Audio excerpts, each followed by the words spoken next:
Babwiza ukuri ari amakuru amaze kungeraho maginga ya ngaya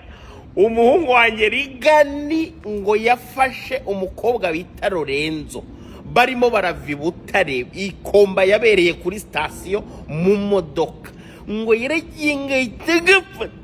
arakajwigiriza ka Lorenzo kabwira abahungu bari kumwe baruvuyanga nabandi mugiye mutabara umuhungu ari baransweza mama Lorenzo narakubwiye inshuro nyinshi ndakubwira n'ibintu wishoyemo by'ubutinganye ntukajye ukinira ku bana b'ikigarisha bazakudunda